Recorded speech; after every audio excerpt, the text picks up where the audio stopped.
every operator is going to need to have some form of safety management in place. Okay. Yeah. Oceanaut can do that for them.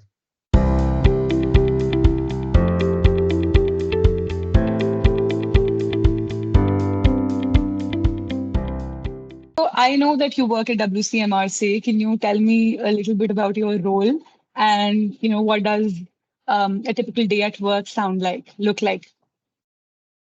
Okay, so my official title is Marine Operations Manager. Okay. In brackets, it's Port Captain, which is a term that more people in the marine industry are familiar with.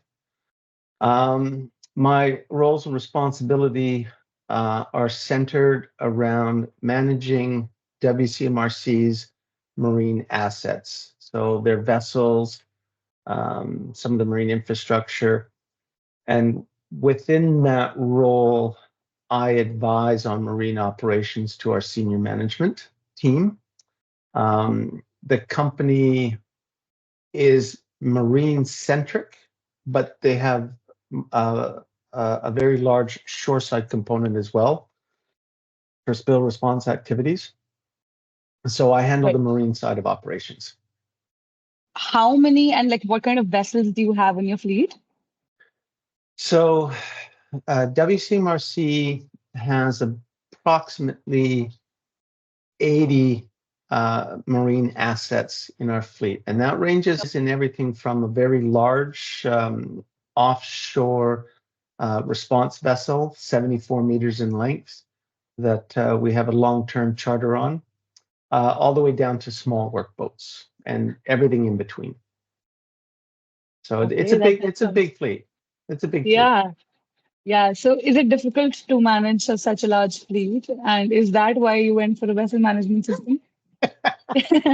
I was going to say, no, it's not hard to manage a fleet like that when you have a Okay. vessel management system. Uh, In the fleet, when I joined the company, I came from 35 years with the Canadian Coast Guard mm, and also some private industry work as well. And mm, I have always been used to having this type of a marine management system available to me okay. to manage everything. And when I Yeah. joined the company, they did not. They were doing everything in a fairly, because again, they did not have anybody with marine background in their senior management position. They were managing a lot of the marine assets in a very sort of ad hoc way. A lot of it was spreadsheets. One of our certificates due for 88 vessels.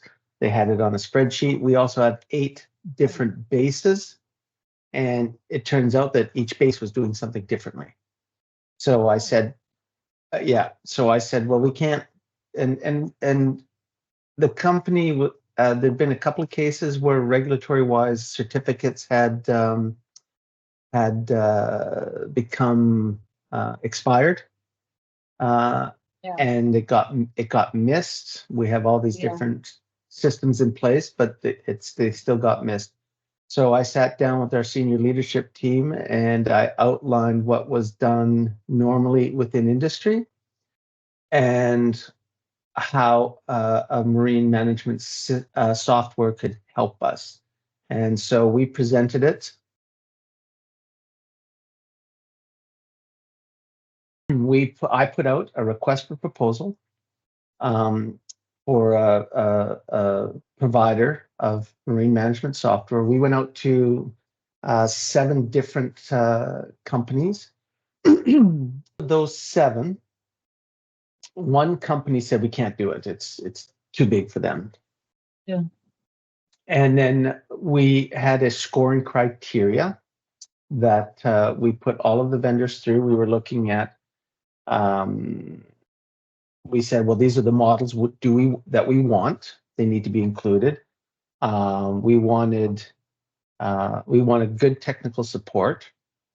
We wanted an offline capability because our boats do work in remote areas. Forget what else we wanted. We had a list of criteria. This is what Yeah. we wanted. Yeah. And then we asked the companies, what can you, what can you, Right. what can you provide?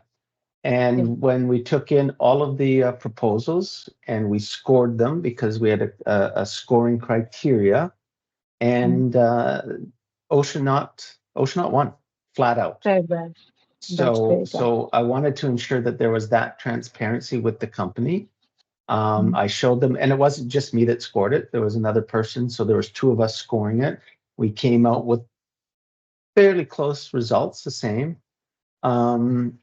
But in the end, it was Oceanaut that actually scored the best. Now, part of that was cost. Yeah. As a startup, because when I went to our corporate leadership team, and when we proposed this, we said, listen, we have some choices here. We can continue the way we are now, and we are going to be non-compliant. Okay, we are Yeah. going to certificates are going to expire. We are going to continue to run into these situations where we're non-compliant. Yeah. Some things will be amiss. We Yeah. Yeah, we can go with developing our own system in-house. We didn't have the time or the personnel that could provide that type of expertise. Yeah. We could go with off the shelf, which again, those companies that did exist, but I said flat out they were going to be very expensive. Yeah. I said, or we can go with a startup. We can go with a smaller company that's breaking into the industry. We could take on the role as being one of their lead clients and help them develop the program as well. And so when we went to the scoring criteria, Oceanaut fit those points.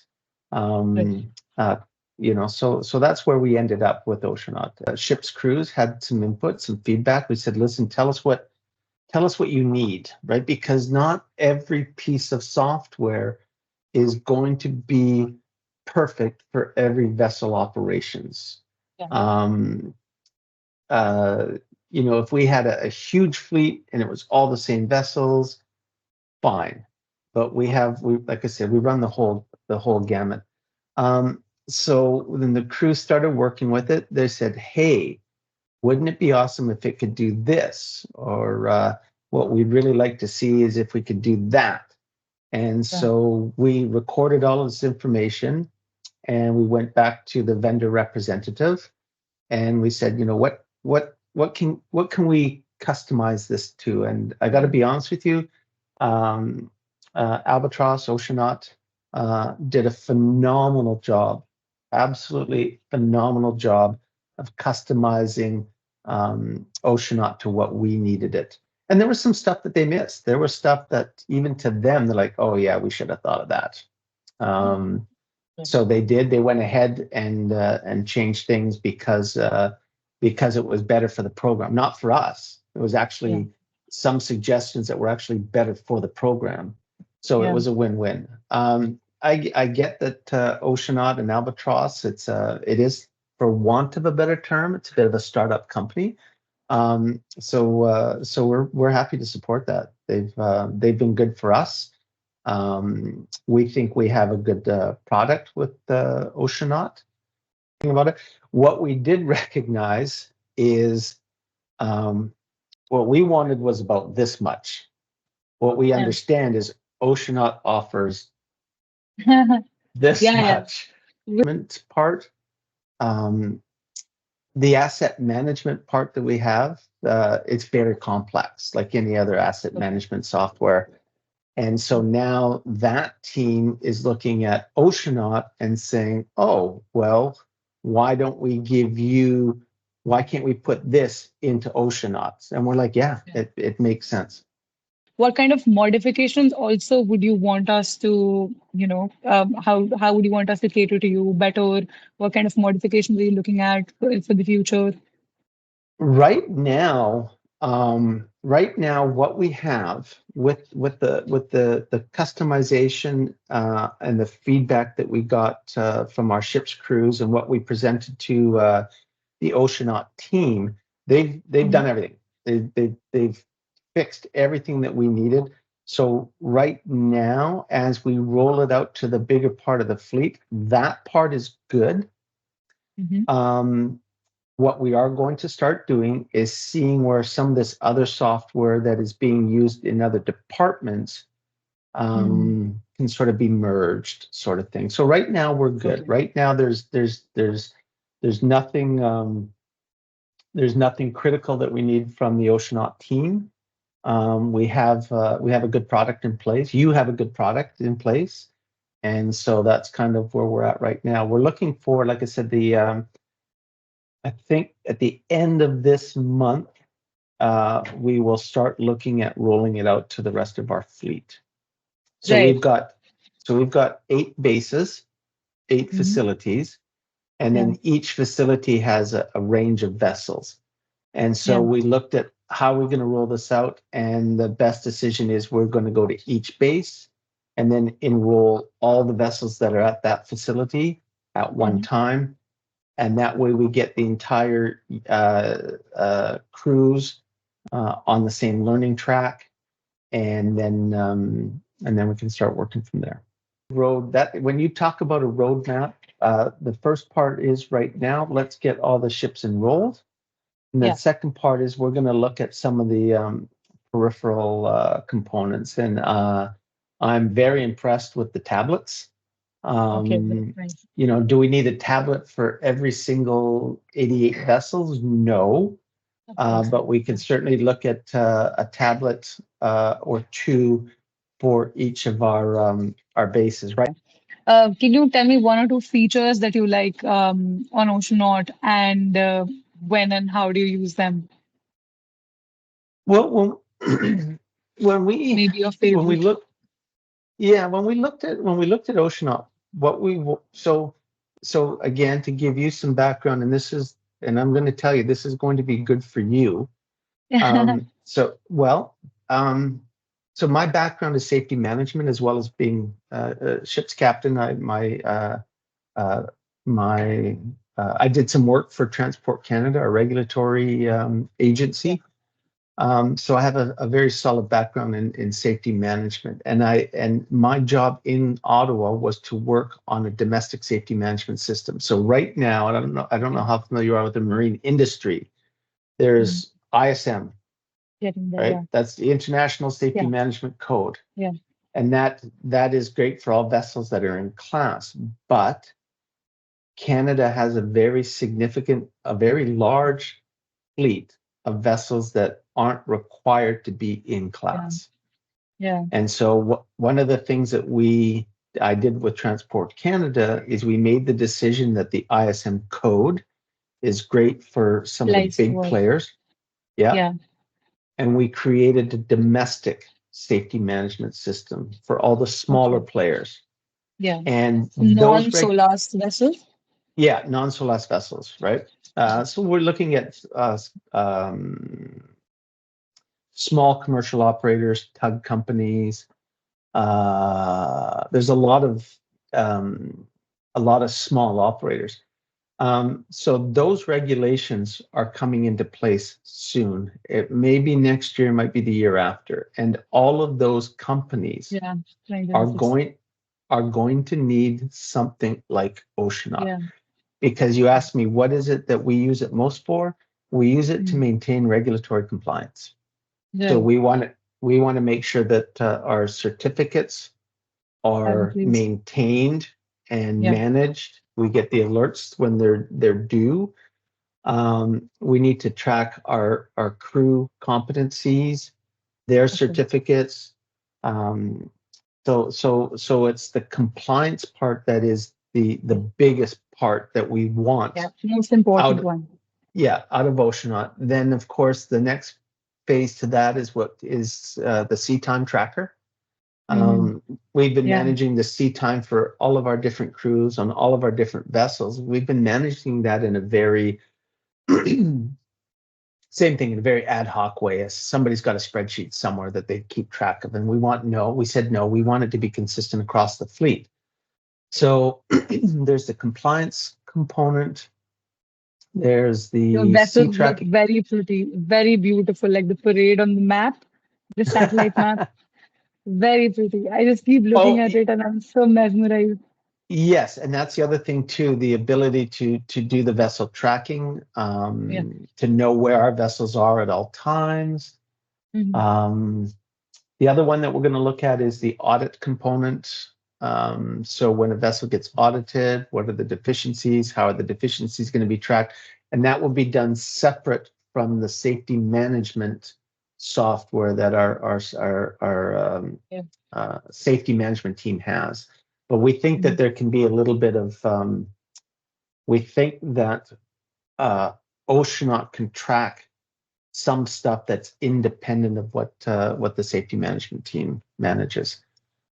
So we've got the compliance, we've got the sea tracking, got the audit components, and we've got the oversight. That's the other one. So those are the Yeah. big key um, components that we're really happy looking at, and I think that's what's going to give us the most value for our dollar. So that when an auditor comes in, and because the other thing that's unique about WCMRC is we have some vessels in class and some that aren't. Majority of Okay. our vessels Yeah. aren't in class, some are. Mhm. Oceanaut allows us to meet class requirements so Right. that when we get a class auditor comes and they want to look at, they want to do an audit on one of our vessels or an inspection on one of our vessels, we're going to have the ability with Oceanaut to be able to have the auditor sit down and go through everything by just looking at what we have compiled in Oceanaut.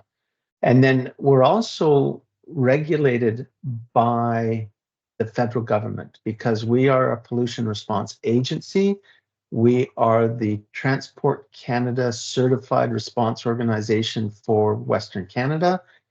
And Mhm. so we are also regulated by them. So Right. they can come in and say, I want to audit your vessels, I want to Yeah. audit your marine operations. And we Yeah. want to be able to say, well, here you go. We're Everything ready. we have, everything Yeah. we have is in one place. Because as somebody Yeah. who also has a background in auditing, that is very, very Yeah. important. If you are able to show an auditor or a regulator Organized. Yeah. or a classification society how you're tracking your assets, how your certificates, how you're tracking your crew management. If it's all in one place, they're very happy. They're like, okay, yeah, you guys have got this. You're good. Topic. This is not a planned question, but today, I mean, Mhm. I was reading some marine news, and there have been attacks with the Baltimore bridge collapse, and Yeah. even the vessel strikes that are happening. And since you have a great experience, especially in the agency and regulations part, also, do you think a good safety management system can prevent such accidents and incidents? No, Okay. no, no. They I cannot. mean, no, They of can. course, not an attack, but like if there's a bridge collision. So, Kushbu, um, Yeah. they will never prevent Okay. accidents. All right. Okay. Yes. But what a good safety management system does was um, when an accident occurs, a good safety management system will mitigate some of the Hmm. outcomes. Okay. Um, would a safety management system have prevented the dolly from hitting the bridge? No, they had a safety management system in place. Yeah. Mhm.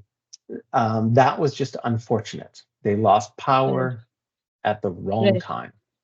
Right. But there are other components um, where a good safety management system or something like Oceanaut can play a significant role in when something does fall apart. If you've had enough controls and barriers in place, such as good marine management software and a good safety management system, good training, when something falls apart, what you hope is that you have enough controls in place that when the failure occurs, the outcome is not as bad as it could have been without those bumpers in place. So to answer your question, no, you'll never. Yeah. As soon as you Makes as soon sense. as you as soon as you enter a human being into the process, you will always have accidents. No, that makes sense. Yes, of course. Yeah, yeah. Okay, great. Last question, Kent. No? On a scale of 1 to 10, can you rate Albatross Marine as a vendor? Albatross Marine as a vendor on a scale of 1 to 10, I'm going to say honestly, Kushbu, nobody's perfect. Of So course, I of would, course. yeah, I would say that they are probably, from what we've seen so far, and to allow a little bit of growth, I would say that out of scale of 1 to 10, I would say that the Albatross Oceanaut are up in that 8. I'll give them an Okay, 8. that's nice.